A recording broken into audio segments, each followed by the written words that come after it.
आप सुन रहे थे, जौ के द्वारा शांति मिलती है तो घी जलाने से अग्नि पर हवन में उससे परिवार को उम्र मिलती है, आयु बढ़ती है।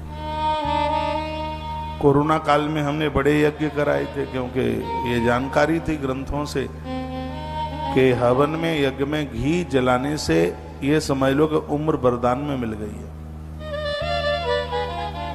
इतना बड़ा प्रभाव है घृत का। देवी भागवत में लिखा है, घी खाने में तो फायदा करता ही है, लेकिन घी जलाने में बहुत फायदा करता है। इसको ज्योति के रूप में, इसको हवन यज्ञ के रूप में घृत जलाइए, घी को जलाइए। यह बहुत ज्यादा प्रभावशाली है।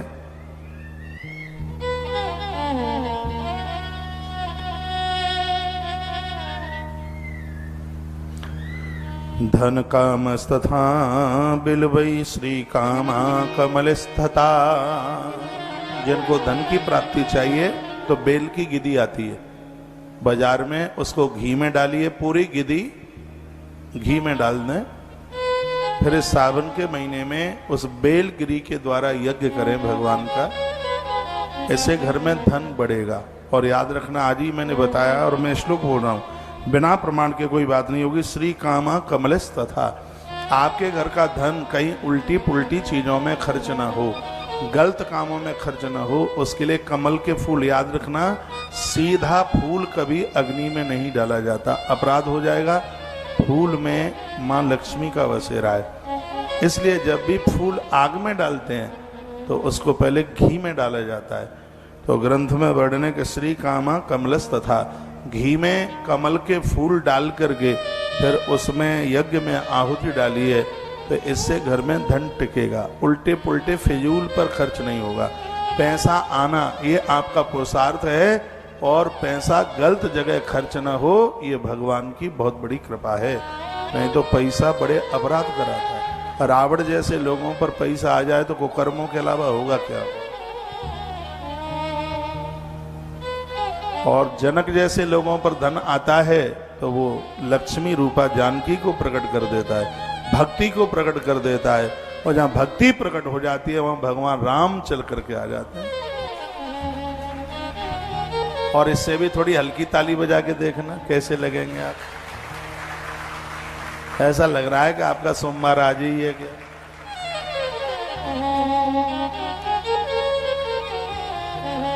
तो बहुत बड़ा प्रभाव है। मैंने कुछ बातें आपको, ग्रह पीड़ा शांति के लिए मैंने गूलर की लकड़ी से लेकर के धन वृद्धि के लिए बेल, लक्ष्मी घर छोड़ करके ना जाए उसके लिए कमल का फूल घृत में मिलाकर यह आहुतियां डालना,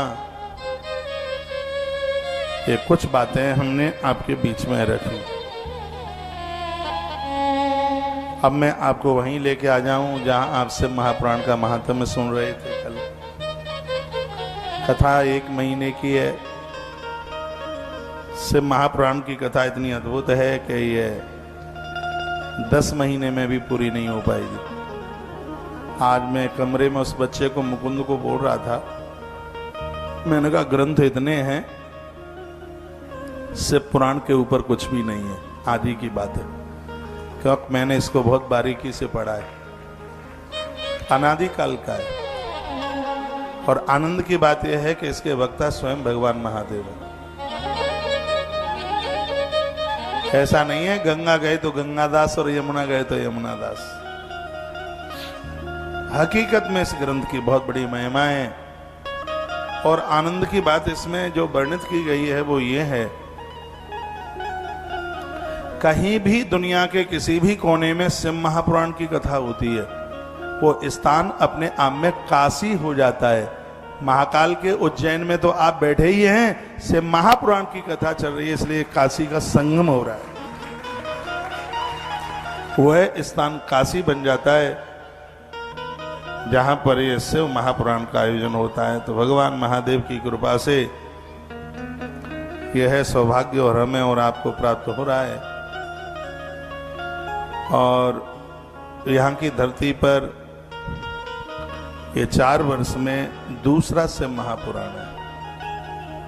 पूरा यदि मैं थोड़ा सा हिसाब लगा लूं तो शिव पुराण की कथा 2016 के कुंभ में हुई है। उसके बाद में 2019 में हुई है 2। उसके बाद अब हो रही है 3री हुई है, क्योंकि पहले तो राम कथा हुई है। सबसे पहली बार मैं उज्जैन में आया था, मेहता जी उसमें माध्यम थे नागदा वाले, और वह कथा हुई थी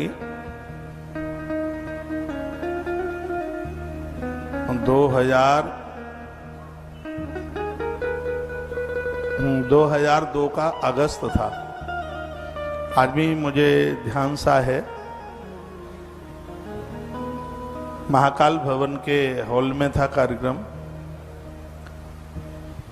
बहुत अद्भुत श्रीमद् भागवत जी की कथा थी। उस समय कथा के लिए मैं पहली बार उज्जैन में मेरा आना हुआ, पहली बार कथा के लिए पहली बार। 2004 में पहली बार यहाँ, वो 2002 में पहली बार कथा करी। उसके बाद फिर कुंभ में 2004 के कुंभ में आना हुआ। उसके बाद फिर 2007 में सनेचा परिवार की राम कथा करी।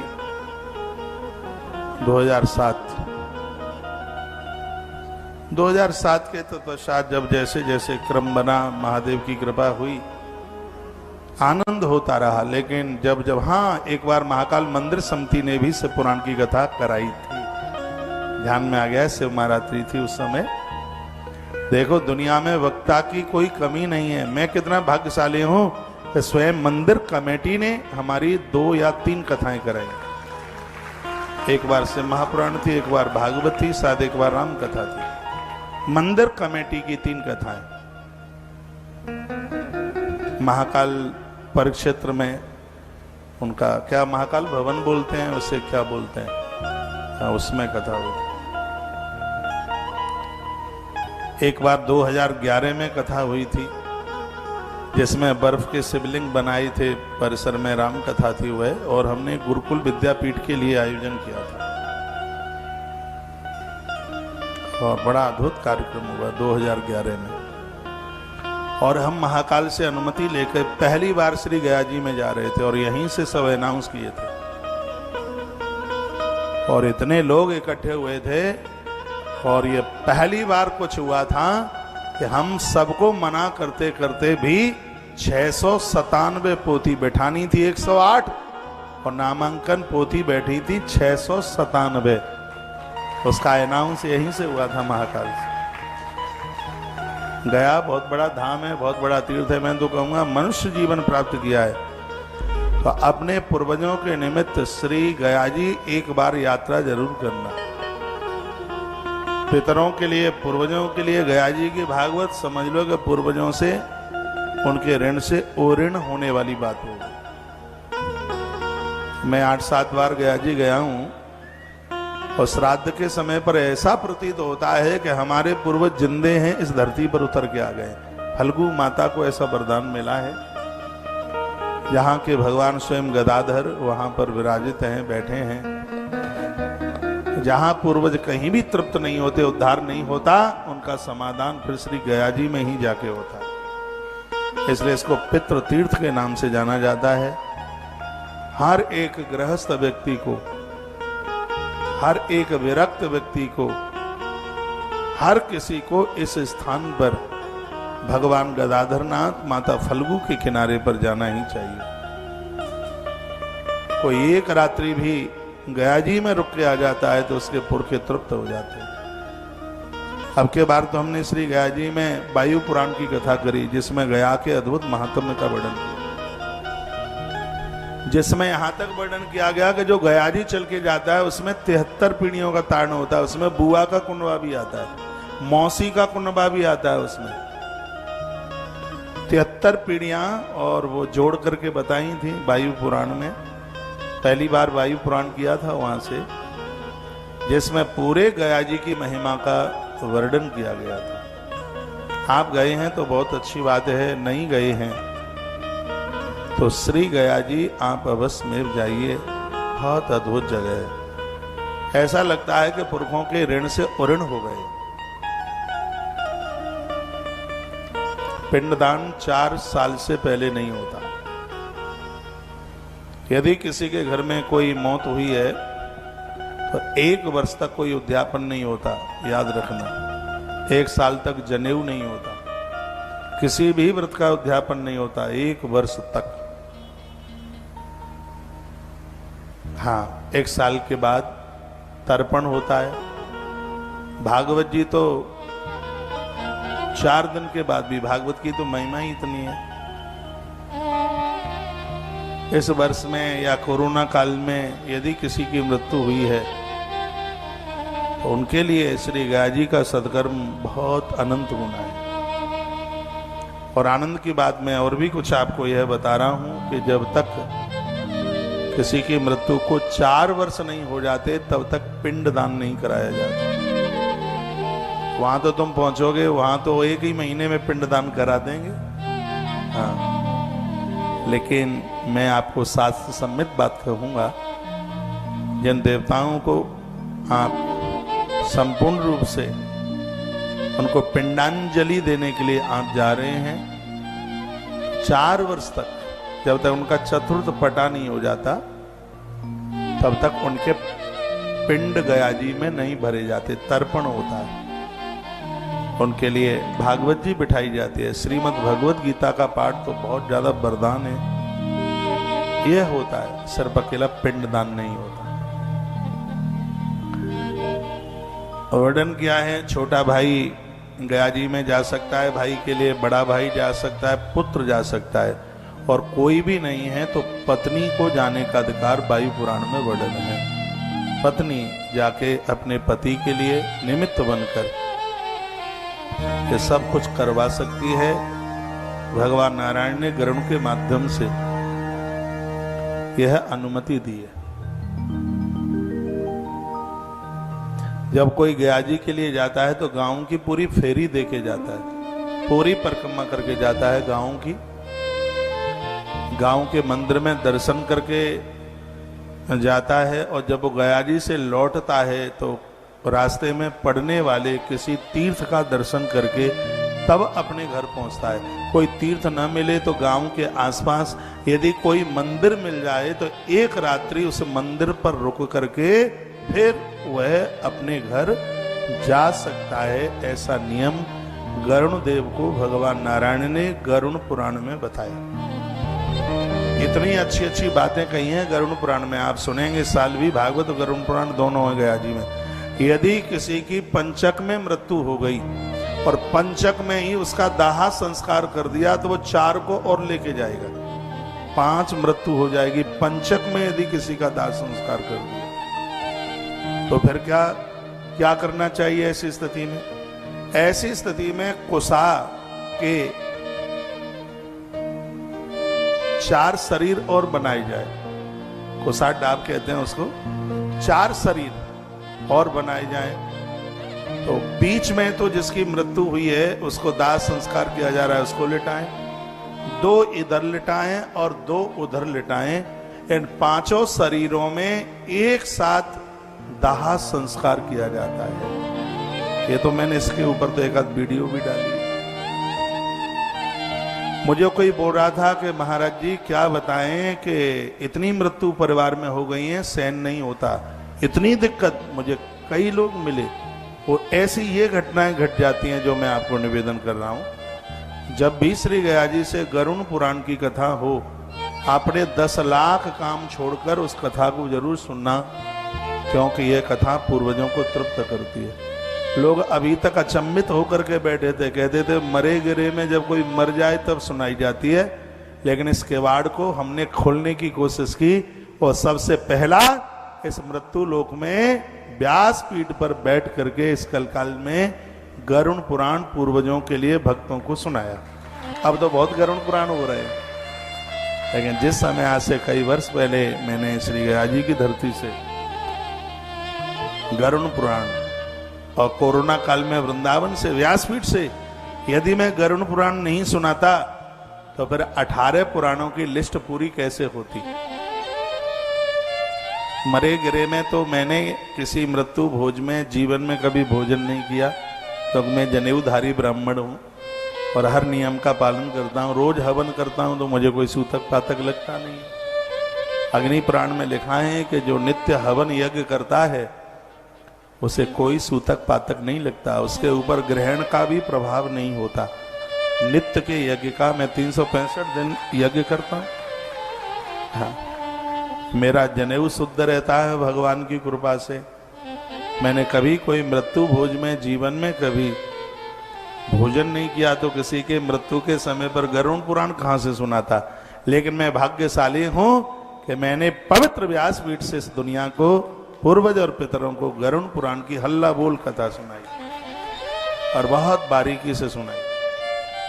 और हर साल बिल्कुल एक नवीन प्रसंग रहे। अब के बार तो बहुत बड़ा आयोजन होने वाला है, क्योंकि कोरोना के 2 साल से बाहर आ रहे हैं। जिनको भी श्री गया जी आना है, आश्रम के नंबरों पर आज पहला अनाउंस यहां से हो गया है महाकाल की भूमि से। आज आचार्य राममोहन शास्त्री जी ने यहां से अनाउंस कर दिया है। आश्रम के नंबरों पर आप संपर्क कर ले। भागवत जी के साथ तर्पण, श्रीमद् भगवत गीता, ब्राह्मण भोजन, ये सब व्यवस्थाएं आश्रम के माध्यम से बहुत सुलभ हो जाएंगी और आप बहुत अच्छे ढंग से अपने पुरखों को भागवत भी सुनवा दोगे और श्री गया जी में पहुंच करके उन्हें सच्ची श्रद्धांजलि आप समर्पित कर देंगे। यह सौभाग्य प्राप्त हो जाएगा। सहयोग राशि कितनी रखी है? 2 भागवत होंगी 16 दिन में। तो जो कोई प्रमुख तिथि पढ़ रही है, पहले पढ़ रही है, तो पहले वाले में लिखा दो, और दूसरे में पढ़ रही है तो दूसरे वाले में लिखा दो। पूर्वजों के निमित्त भागवत ने धुंधकारी का उद्धार कर दिया, आप सबको पता है।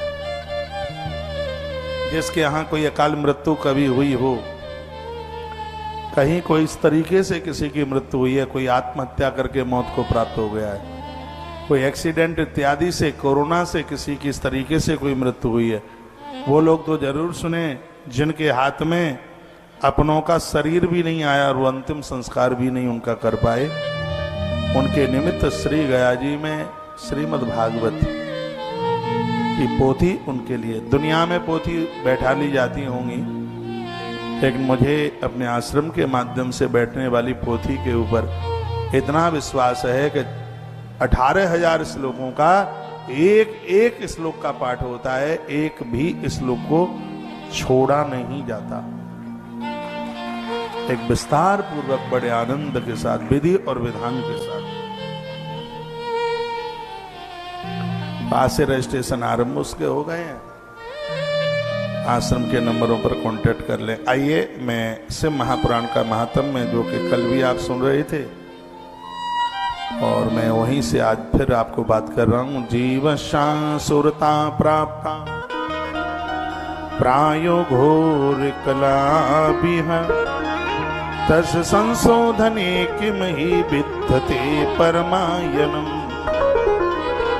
सोनक्षियों ने कहा, हे सूत महाप्राज्ञ सर्व सिद्धांतविद प्रभु, आख्यायी में कथा सारम पुराणानाम विशेषता।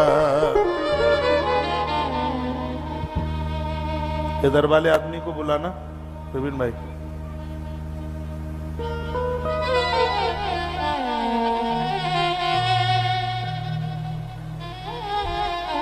कहा कलिकाल में व्यक्ति प्राय आसुरी स्वभाव का हो गया। आसुरी स्वभाव कौन है? कौन है? असुर। असुर राक्षसों को सिंह नहीं होते। मां नहीं मां तो पिता नहीं देवा,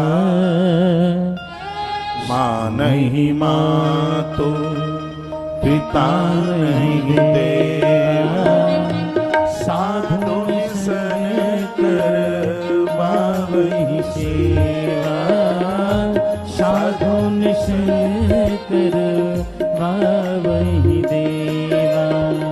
मां पितामही देवा माही मात पितामही देवा साधु सन कर पावई सेवा साधु संग करो बावही सेवा जिनके ये आचरण भवानी जिनके ये आचरण भवानी सो जान होने से चर सम प्राणी सो जानने से चर समगामी जिनके ये शरण भवानी जिनकी जिया शरण भवानी सो जान होने से चर सम प्राणी सो जानने से तेरे समगाही मानहि मात पिता नहीं देवा साधु निसंग कर मावहि सेवा साधु निसंग कर मावहि सेवा जिनके ये शरण भवानी जिनके जिया शरण भवानी हो जान होने से चर सम प्राणी सो होने से शर समगाहे जिनके ये शरण भवानी सो जान होने से शर समगाहे सो जान होने से शर समगाहे बोलो भक्तवत्सल भगवान की ध्याये नित्यं महेशं रजतगिरिनिभं चारुचन्द्रावतंसं रत्नाकल्पोज्ज्वलाङ्गं परशुरवराहस्तं प्रसन्नं पद्मासीनं समन्तास्तुतुममरमुरं यागकृत्यं वशानं विश्वान्नं विश्ववन्दं निखिलभयहरं पञ्चवक्त्रं त्रिनेत्रम् शान्ताकारं शिखिरशयनं नीलकण्ठं सुरेशं विश्वाधारं स्फटिकसदृशं शुभ्रवर्णं शुभाङ्गं गौरीकान्तं त्रितयनयनं योगविद्यानगं वन्दे शम्भुभवभयहरणं सर्वलोकैकनाथं हे सूतमहाप्राज्ञ सर्वसिद्धान्तवेद प्रभु आठाई में कथा सार पुराणानां विशेषता कर्पूर गौरं करुणावतारं संसारसारं भुजगेन्द्रहारं सदा वसन्तं हृदयारविन्दे भवं भवानी सहितं नमामि त्वमेव माता च पिता त्वमेव त्वमेव बन्धो च सखा त्वमेव त्वमेव विद्या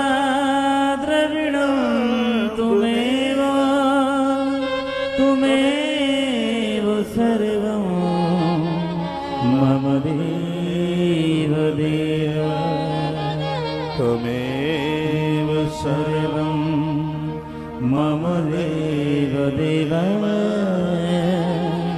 त्वमेव सर्वं मम देव देव। जिनका विग्रह बिल्कुल कपूर की तरह है, बिल्कुल कपूर की तरह है, बिल्कुल गोरे हैं, भुजंग कंठ में सुशोभित हो रहे हैं और जिनकी जटाओं में गंगा किलकिल कलरव की आवाज कर रही है। एक हाथ में डमरू और एक हाथ में वो त्रिशूल को संभाले हुए हैं और वह महादेव जो एक वृषभ की वो सवारी करते हैं और जिनकी गोद में हिमाचल की बेटी सुशोभित होती है। ऐसे प्रजापति शंभु को हम और आप सब वंदन करते हैं, प्रणाम करते हैं, जिनका नाम है महेश। सभी देवताओं के जो ईश हैं, जो महाईश है, परमेश्वर हैं। शंकर को परमेश्वर के नाम से इस ग्रंथ में वर्णित किया गया है और उन्हीं की कथा साज सज्जित हो रही है जिस ग्रंथ में, और उस ग्रंथ को हम शिव महापुराण के नाम से जानते हैं। तो पूछा गया कि कलकाल में व्यक्ति प्राय आश्वरी स्वभाव का हो गया, प्रायो घोरे कला भी। कलयुग में अधर्म और अन्याय नृत्य करेगा, नाचेगा, तो कलकाल के व्यक्ति को भी पावनम पावनानां च साधनम यवदाधुना। हे प्रभु, आप कृपा कर दीजिए। कलकाल के दोषों से ग्रस्त है जीव, उसका उद्धार कैसे होगा? ये नेमिस की धरती पर श्री सूजी महाराज के चरणों में 88,000 महात्माओं ने प्रश्न किया। से महापुराण में सूत सौनक संवाद है, इसमें नंदी और महादेव का संवाद है, इसमें नारद और ब्रह्मा का संवाद। ये ब्रह्मा जी ने नारद को कथा सुनाई, शंकर जी ने महात्मा दधीची को कथा सुनाई, दधीची ने इस कथा का बहुत गायन किया। महात्मा दधीची जो अपने पुत्र पे प्रहलाद को यह कथा नैमिष के पास में सुनाते हैं। तो आज भगवान महादेव की बड़ी कृपा हुई है कि वही ग्रंथ हमारे और आपके बीच में रखा है। कल मैं निवेदन कर रहा था, 100 अभिषेक करने से जितने फल की प्राप्ति होती है, 100 रुद्राभिषेक करने से जितना फल मिलता है, एक दिन में कथा में हाजिरी लगाने से, शिव पुराण की कथा में हाजिरी लगाने से उतने फल की प्राप्ति हो जाती है। आप उज्जैन तक पधार रहे हैं, 100 अभिषेक आप नहीं कर पाएंगे, 100 बहुत है, एक भी कर लें। हाँ, ये बिल्कुल सही है। शिव महापुराण की कथा में आपकी उपस्थिति लगे, भले आप थोड़ी देर के लिए बैठें, तो आपको महा अभिषेक का सौभाग्य प्राप्त होता है। इतनी बड़ी महिमा इस ग्रंथ की है। लिखा है मुहूर्तम बा तदद्वम बा तदर्थम बा छड़म चवा ये षड्मन्ति पुराणम तन्ना तेसाम दुर्गतिर्भवे। इस श्लोक का अर्थ है एक मुहूर्त, 1 घंटा 24 मिनट का होता। इतना सुन ले, उतना भी ना सुन पाए तो उसका आधा सुन ले। 84 का आधा कितना हो गया? 42 मिनट सुन ले आप। 42 मिनट ना सुन पाए तो उसका भी आधा 21 मिनट सुन ले। 21 मिनट भी ना सुन पाए, बा छड़म चवा, एका क्षण के लिए आप सुन लें। ये षड्वंत पुराणम तन्ना तेषाम दुर्गति भवेत। थोड़ा सा भी यदि से पुराण सुन लिया है तो व्यक्ति को उसके जीवन में कभी उसकी दुर्गति नहीं होगी, उसकी मृत्यु नहीं बिगड़ेगी। यह है शिव महापुराण की बहुत बड़ी महिमा है। इसलिए इसमें लिखा है, क्या लिखा है कि जन्मांतरे भवेत् पुण्यम महातस्य सुधीमता। मैं संस्कृत के श्लोक बोल रहा हूं, उससे आप बोर तो नहीं हो रहे हैं? मुझे अच्छा लगता है संस्कृत बोलना कथा में। और संस्कृत के श्लोक तो ऐसे समझ लो जैसे अरहर की दाल में देसी घी जीरा डाल के अद्भुत तड़का, भोजन के बाद पापड़ और सोते समय हल्दी का मिला हुआ देसी गैया का गिर गाय का एक गिलास दूध, ऐसे समझ लो यह श्लोक। और इस श्लोक बोल करके अभी तो पता लगता है कि बात प्रमाणित हो रही है, अपने मन मुताबिक नहीं हो रही। तो आइए प्रमाणित बातें हैं। लिखा है जन्मांतरे भवेत पुण्यम महातस्या सुधीमता। जन्म जन्म के पुण्य जब उदित होते हैं, जागृत हो जाते हैं, तस्य प्रीतर भवे तन्ना महाभाग्यवतो मुने। वर्णन क्या है, तब उसका व्यक्ति का महाभाग होता है, उसको शिव पुराण संजीवनी चखने का सौभाग्य प्राप्त हो। एतस्य पुराण में ही परमम शास्त्रम उत्तमम, उत्तमम शास्त्रम श्री शिव महापुराणम। जितने भी पुराण हैं उन सब में सर्वोच्च उत्तम पुराण 24,000 श्लोकों का वह श्री शिव महापुराण है, ऐसा भगवान व्यास ने कहा। नंदीश्वर ने बेटा कार्तिकेय को ये बात कही, भगवान कार्तिकेय को वो बोले, शिव रूपम चितौ गेयम सेवनीयम च सर्वथा। क्षति कहते हैं धरती को। ये धरती पर यदि सर्वोच्च कोई है तो भगवान शिव है। अभी हम रामेश्वरम से कुछ शिव तत्व के बारे में कुछ जानकारियां दे रहे थे, पता नहीं आपने सुना कि नहीं। उसमें सप्त चक्रों की भी वर्णनता की गई। शिव तत्व को एक छठवां तत्व बताया गया। धरती, आकाश, जल, अग्नि, वायु सब उसी से ही प्रकट होता है। ये सब चर्चाएं हमने आपके बीच में की थी। शिव के बिना कुछ भी नहीं।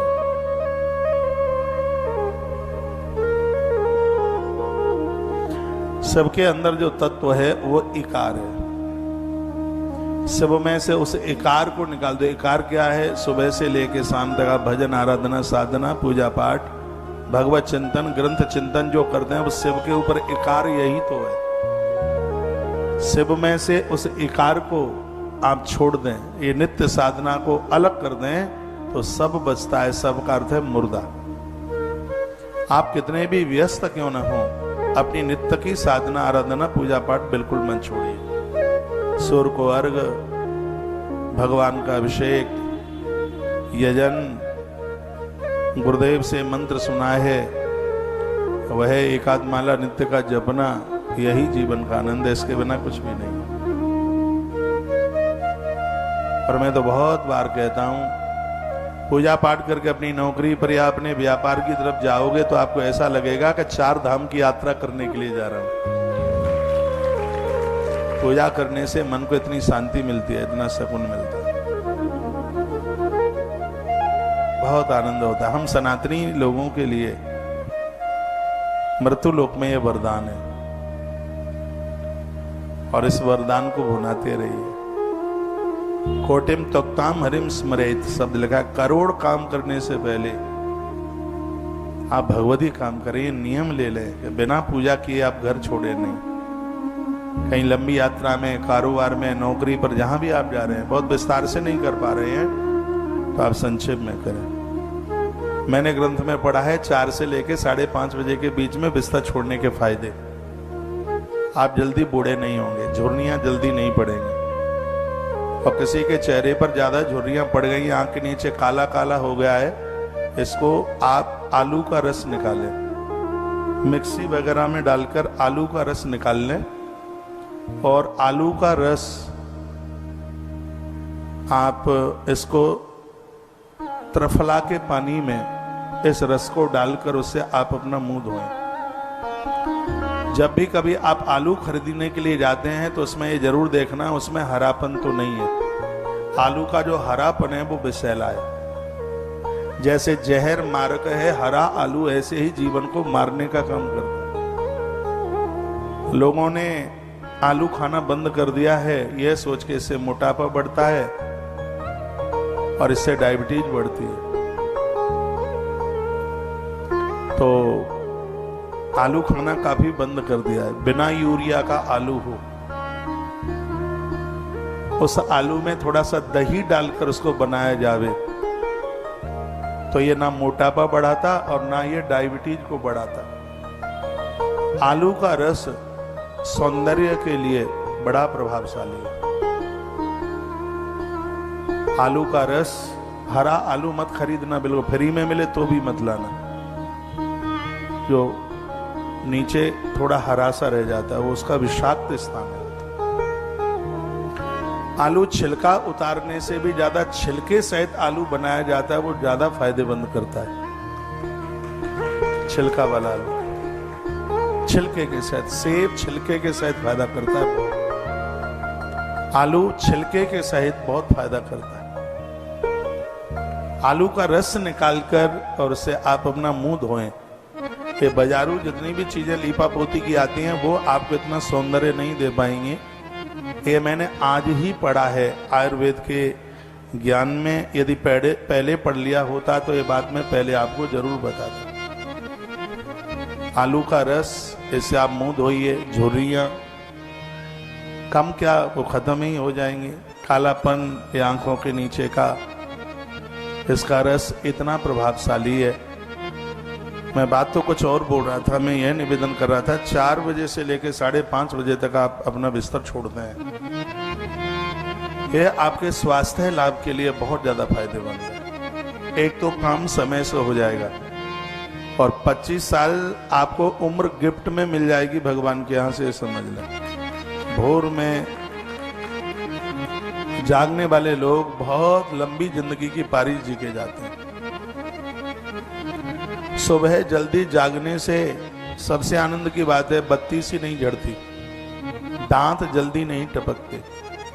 सुबह का जागना स्वास्थ्य के लिए बहुत फायदेमंद है। सुबह हरी घास पर चलना यह मृत्यु लोक का एक वरदान है। सुबह 5-7 नीम की पत्तियां खाना, ये सब चीजें स्वास्थ्य के लिए बहुत ज्यादा फायदेमंद है।